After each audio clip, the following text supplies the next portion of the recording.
Alhamdulillah, Waalaikumsalam. wassalatu wassalamu ala nabiyyina Muhammadin wa ala alihi wa sahbihi ajma'in wa ba'd.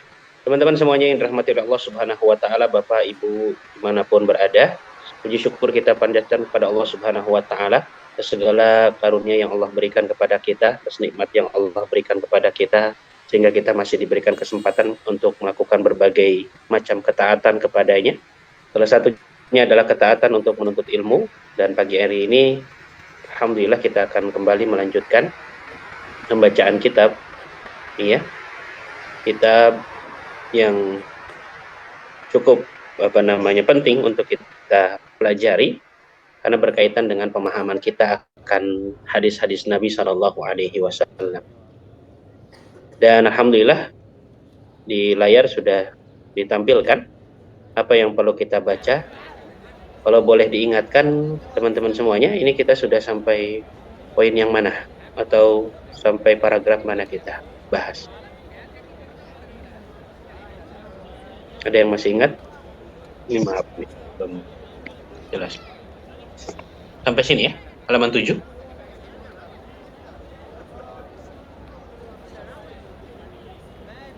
Baik, terima kasih untuk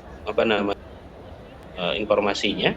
Gak apa-apa, nanti kalau ada hal yang mau langsung ditanyakan atau sekiranya ada hal yang perlu kita ulang, itu sampaikan saja. Di mana pada pertemuan sebelumnya, alhamdulillah kita telah membahas, ya, pembahasan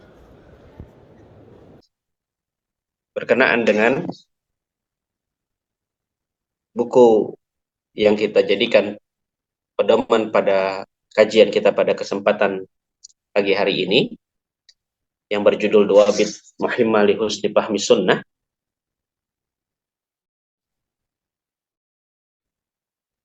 Nah, jadi pada pertemuan yang lalu kita bahas mukaddimah, kemudian kita sudah masuk pada pertama.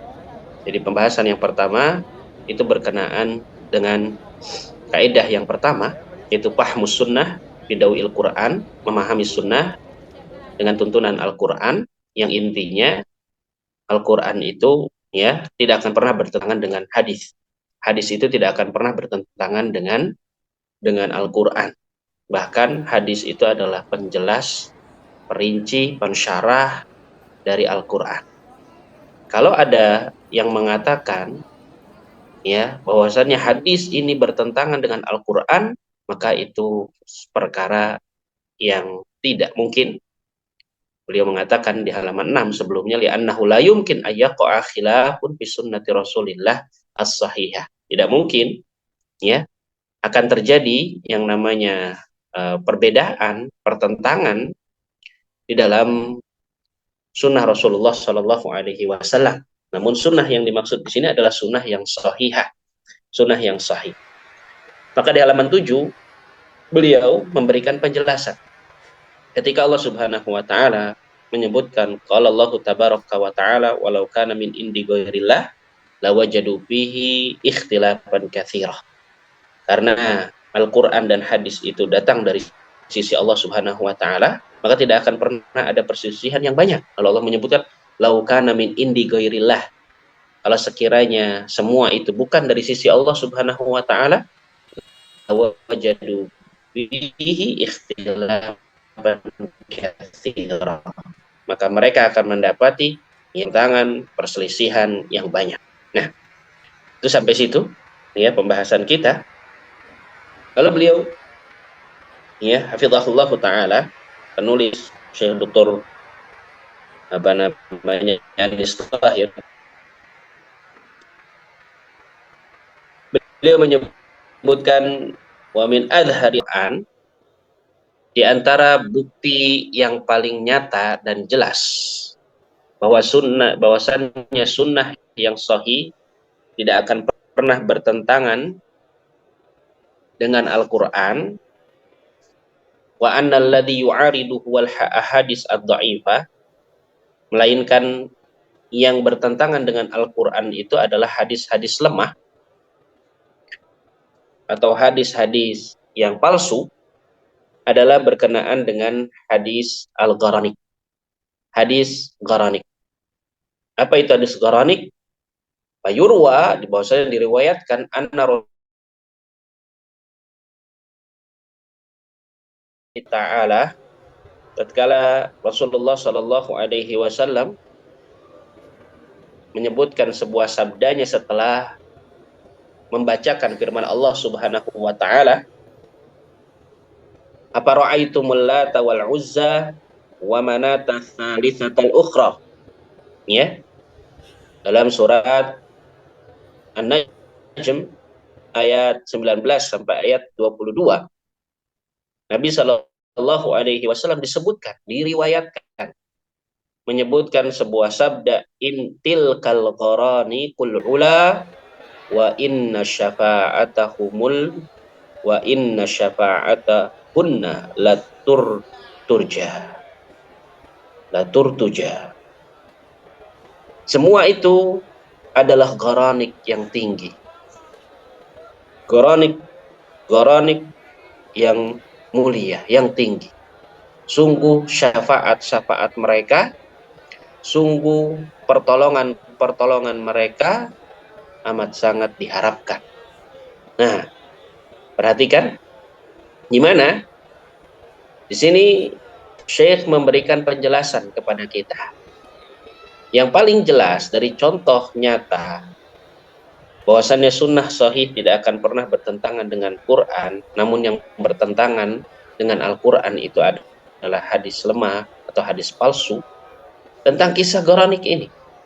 Di mana, ya, bagaimana mungkin Nabi Shallallahu Alaihi Wasallam yang menyebutkan, membacakan surat An-Najm ayat 20, ayat 19 sampai ayat 20 ini sebenarnya, apa ra'aitumul Lata wal Uzza, apakah patut bagi orang-orang musyrik itu menganggap bahwasannya Lata, Uzza, Manat yang ketiga itu, kemudian Nabi menyebutkan mereka adalah gharanik yang tinggi, yang mulia, dan sungguh syafaat mereka, pertolongan mereka sangat sangat diharapkan.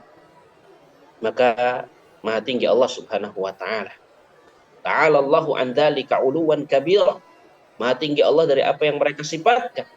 Ya, paminal mustahil.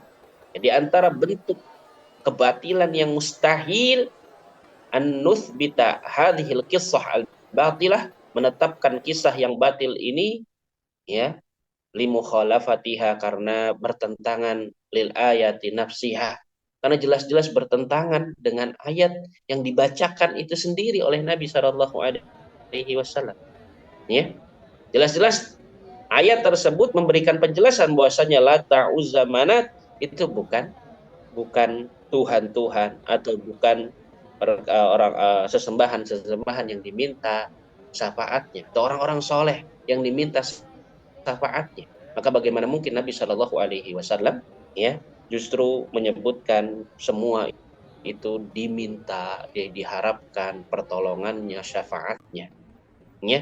Maka jelas hadis ini batil, ya, sebagaimana disebutkan oleh penulis, allati qila annaha juz'un minha, yang dikatakan bahwasannya ya sunnah tersebut itu bagian dari ayat tersebut, ya. Nggak mungkin, apa ra'aitumul Lata wal Uzza wa manata tsalitsatal ukhra tilkal gharanikul ula wa inna syafa'atahunna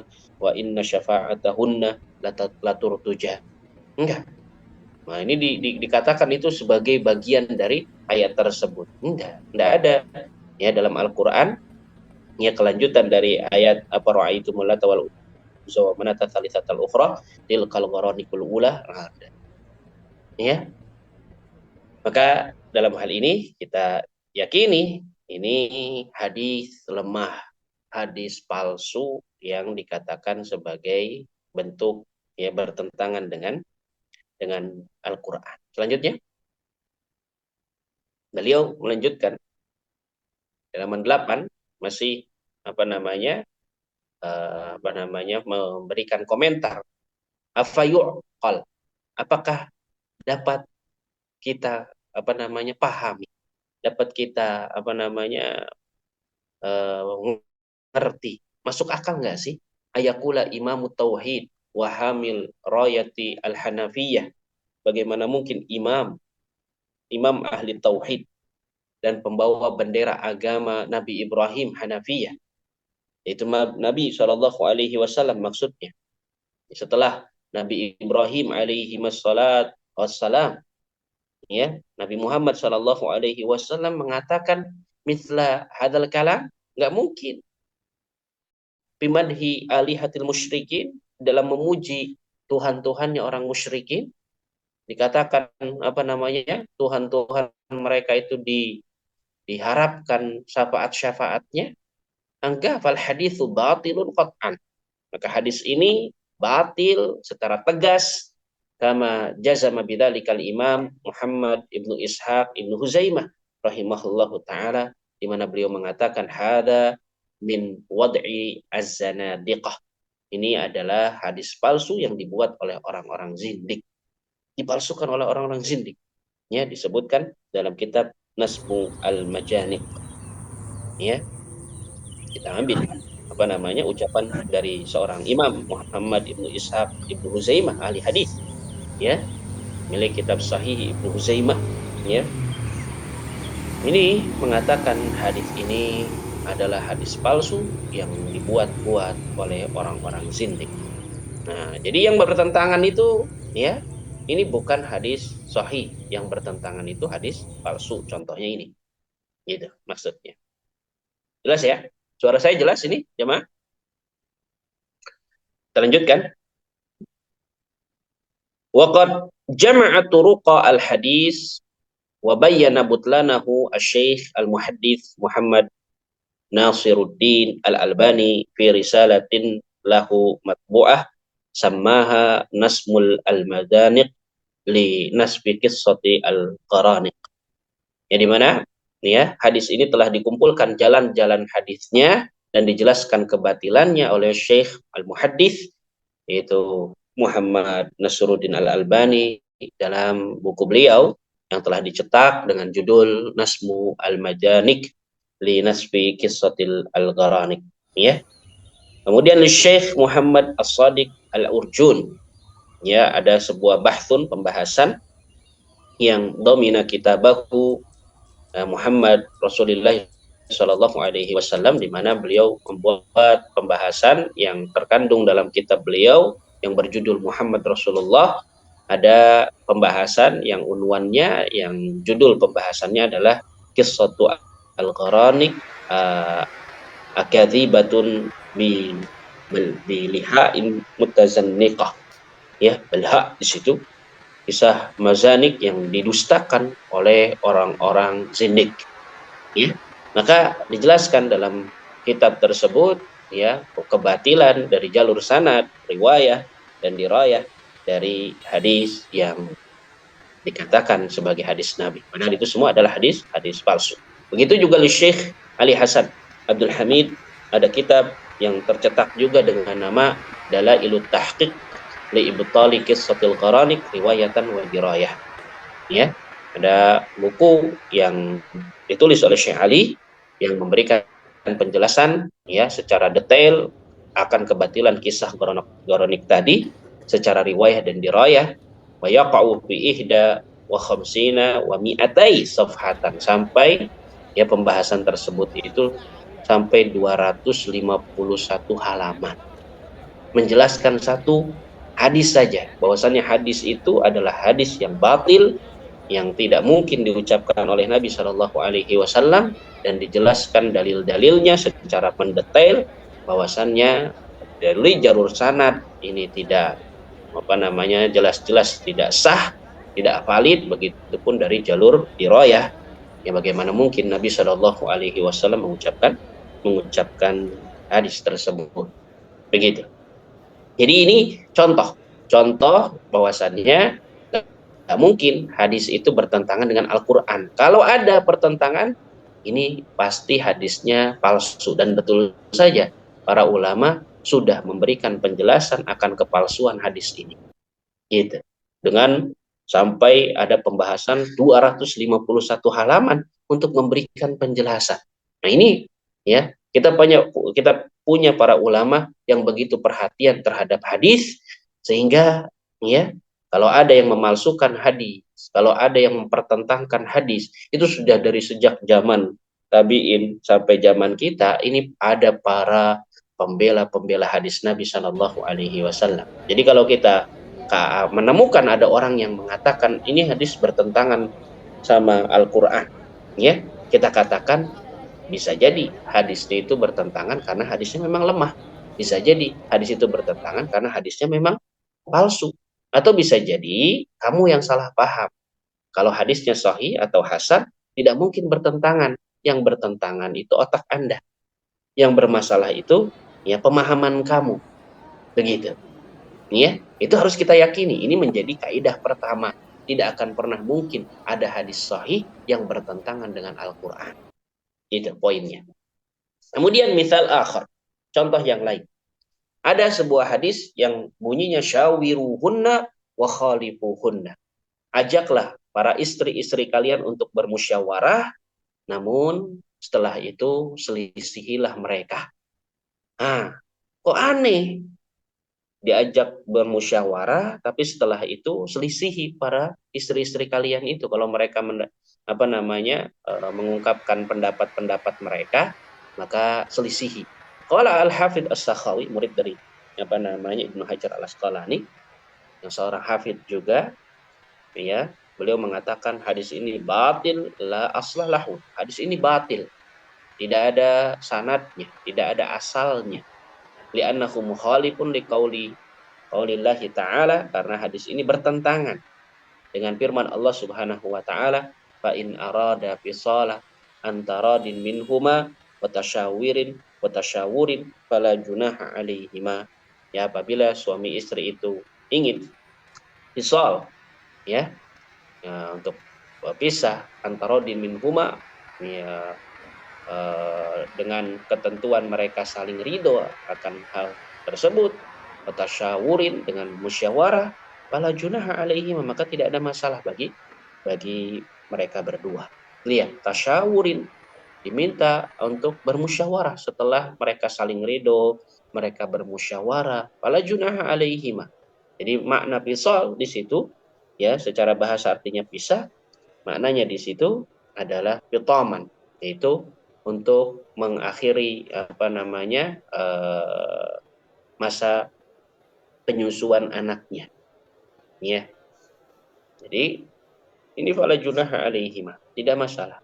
Jadi kalau misalnya ada suami istri begitu, ya, ingin mengakhiri anaknya sebelum 2 tahun begitu, setelah musyawarah saling ridho, maka fala junaha alaihima, maka nggak ada masalah. Walaupun yang terbaik, ya, memberikan air susu ASI itu sampai 2 tahun. Begitu.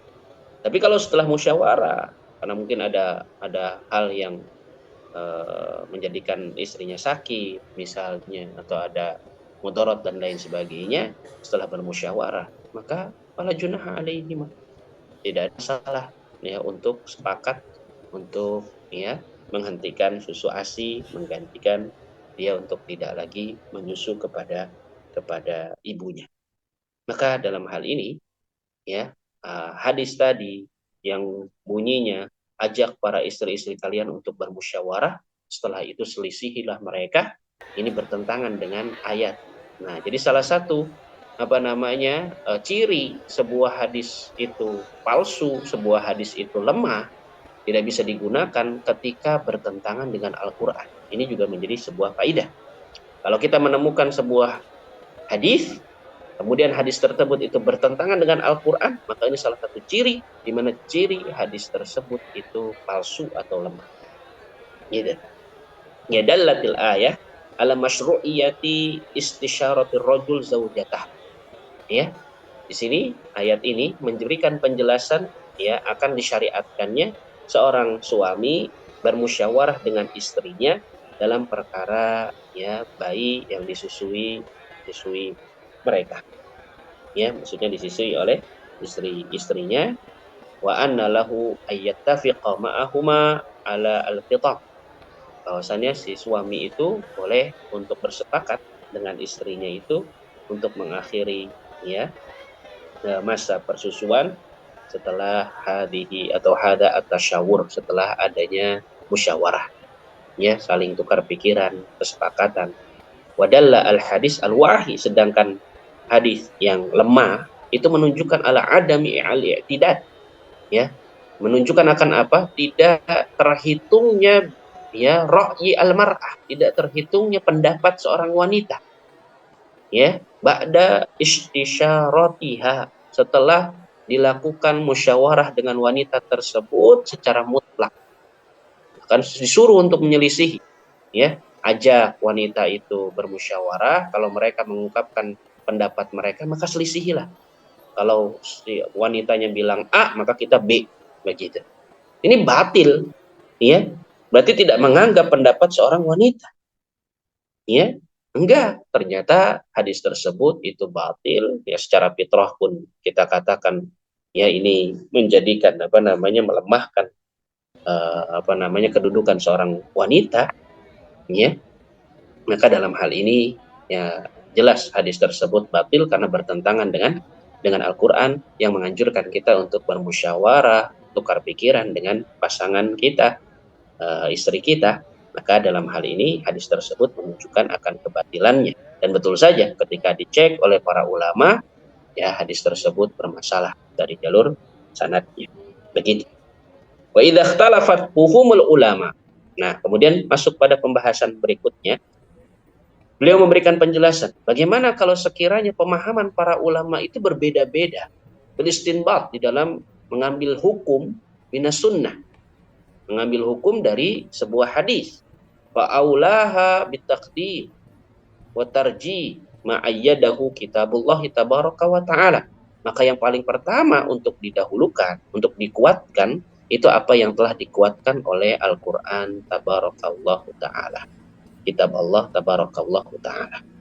Ya.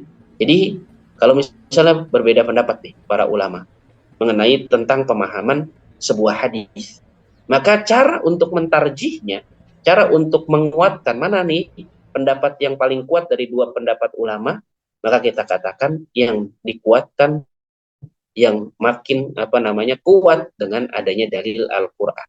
Karena tadi kalau ada sebuah hadis bertentangan dengan Al-Qur'an, maka kita katakan hadisnya bermasalah. Lalu kalau sekiranya hadisnya sahih, tapi perbedaan pendapat dalam memahami hadis tersebut, nah kita katakan, ya, mana yang kita kuatkan? Yang kita kuatkan kalau sekiranya ada pendukung yang selaras dari Al-Quran yang menguatkan pendapat tersebut. Begitu. Ya, faqad ikhtalafal fuqaha fi zakati al-kharij minal ard. Maka ketika para ulama berbeda pendapat di dalam masalah zakat, ya, sesuatu yang keluar dari bumi, ya, minal fawaqi, dari apa namanya buah-buahan, wal khudrawat, dari tumbuh-tumbuhan. Apakah buah-buahan itu apa namanya ada zakatnya? Apakah khudrawat, so sayur-sayuran itu ada zakatnya? Kemudian kutan, ya, apa namanya itu, kutan itu apa? Kapas, gitu ya. Qasab ay min ghairi al-asnaf al-arba'ah, yaitu tumbuhan-tumbuhan yang bukan dari 4 asnaf yang disebutkan dalam pembahasan apa namanya zakat, alat tukal yang ditakar, minal qumhi wasyair, dari gandum, gandum halus, gandum kasar, wa masyabaha dalika, dan yang serupa dengan hal itu, ya, dari beras yang serupa. Maka dalam hal ini pada haba al-a'immatu as-salasa, maka para al-imam as-salasa bikhilafi Abi Hanifah, maksudnya imam yang salasa itu adalah Imam Syafi'i, Imam Malik, dan Imam Ahmad, berbeda pendapat dengan Imam Abu Hanifah, bahwasannya para ulama, jumhur ulama tadi itu berpendapat ala adami wujub az-zakah, tidak adanya zakat fi ghairi asnaf allati tukal, pada jenis-jenis tumbuhan yang tidak ditakar. Sementara wa khalafahum Abu Hanifah, sementara Abu Hanifah itu, ya, menyelisihi mereka pada haba ila wujub, di mana beliau berpendapat akhirnya zakat kulli asnafil al-ma'bud, pada setiap, ya, makanan yang dimakan hutan sebagai makanan pokok karena au ghairah, atau ya makanan yang bukan menjadi makanan pokok. Jadi ini ada contoh dari penulis. Ini jumhur mengatakan tidak ada zakat pada tumbuh-tumbuhan berupa buah-buahan, kemudian sayur-sayuran, ya selain dari apa yang telah disebutkan berupa gandum atau makanan pokok gitu ya. Tapi Abu Hanifah mengatakan enggak ya, buah-buahan misalnya apel, jeruk, kemudian anggur dan lain sebagainya, kemudian tumbuh-tumbuhan berupa sayur-sayuran pun itu ada zakatnya. Menurut siapa? Menurut Abu Hanifah. Lanjut. Maka ketika ada perbedaan pendapat seperti ini tuh, kita cara dalam mentarjihnya, qala Abu Bakar Ibnu Arabi fi kitabihi Ahkam Al-Qur'an, amma Abu Hanifah faja'al al-ayah mir'atah. Maka Abu Hanifah itu berpendapat dengan menjadikan ayat itu sebagai cerminnya. Maka kata beliau, fa'absaral haq, maka beliau melihat kebenaran. Fa'aujabaha fil ma'kul kutan kana au ghairah. Ya, maka mewajibkan zakat pada makanan, baik makanan tersebut itu hutan itu makanan pokok ya, atau ghairahu selain makanan pokok seperti apel, anggur dan lain sebagainya. Sementara wabayyana Nabi sallallahu alaihi wasallam dzalika fi umumi qaulihi, sementara Nabi sallallahu alaihi wasallam menyebutkan secara keumuman sabdanya bima saqatis sama al-usyur, ya, pada ladang yang disiram oleh air hujan itu ada zakatnya 10%. Nah, Nabi bilang secara umum, tidak menyebutkan pohon-pohon apa saja, ya. Maka maksudnya di sini yaqsudu Ibnu Al-Arabi rahimahullahu taala, di mana Ibnu Arabi ini memaksudkan bil ayah, dengan ayat yang dimaksudkan tadi dalam ucapan beliau itu adalah Allahi tabaraka wa ta'ala wa huwal ladzi ansha'a jannatin ma'rusyat wa ghairu ma'rusyat wan nakhla wa zar' mukhtalifan uqulu wa zaituna war ruman mutasyabihan wa ghairu mutasyabihin kulu min thamarihi idza athmara wa atu haqqahu yauma hasadih. Ya, ketika Allah Subhanahu wa taala menyebutkan dalam surat Al-An'am ayat, di sini disebutkan ayat 141. Di situ Allah Subhanahu wa taala menyebutkan kulu min thamarihi, makan dari buah-buahan tersebut. Di situ disebutkan ada buah zaitun, ada buah ruman, ada buah-buah yang semisal dengan itu, ya, ada pohon kurma, ada zara', tumbuh-tumbuhan yang masing-masing agak mirip atau beda-beda.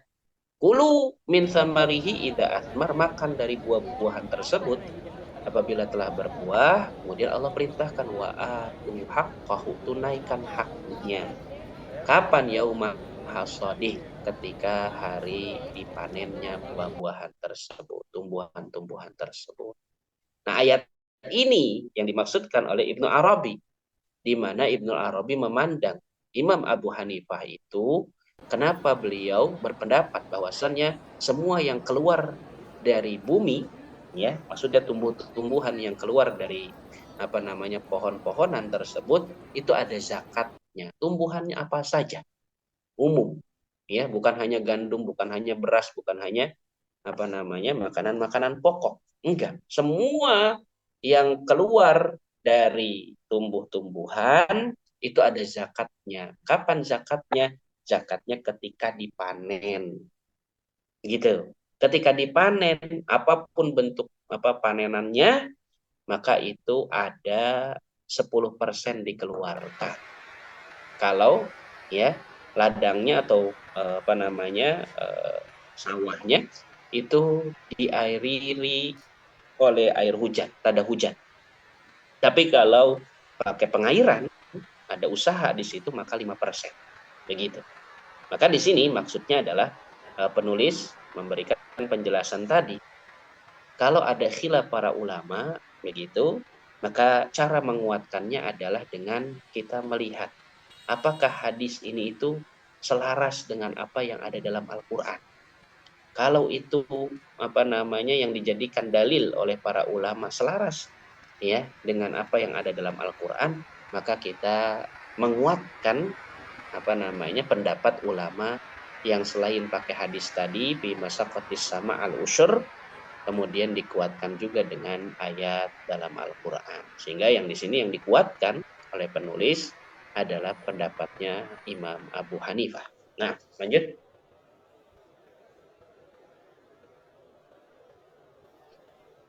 Sehingga ya kita memahami di kaidah yang pertama bahwasannya Al-Quran tidak akan pernah mungkin bertentangan dengan hadis, di mana hadis tidak akan pernah mungkin bertentangan dengan Al-Quran.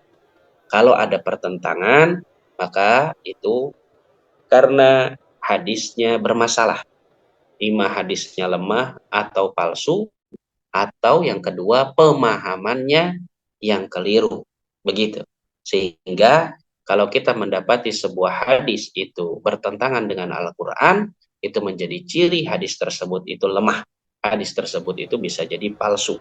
Tidak ada asalnya. Begitu. Maka faedah berikutnya juga, ketika ada khilaf para ulama, ya tentang beristinbat dari hadis yang sama, namun berbeda pendapat para ulama, maka bisa kita ambil siapa ulama yang dikuatkan ya pendapatnya itu dengan Al-Quran, karena tadi Al-Quran tidak akan pernah bertentangan, hadis itu justru memperjelas, memperkuat, saling menguatkan begitu, maka itulah yang kita ambil sebagai pendapat yang semakin kita yakin pendapat ulama ini didukung bukan hanya dengan hadis tapi juga dengan Al-Quran, karena hadis dan Al-Quran saling menguatkan, tidak akan pernah mungkin bertentangan. Nah, begitu. Mungkin itu yang bisa saya bahas untuk masuk ke poin berikutnya. Ternyata ini sudah masuk ke doi bid'ah tsani. Ini menjadi satu hal yang bisa kita bahas pada pertemuan berikutnya. Insyaallah ta'ala.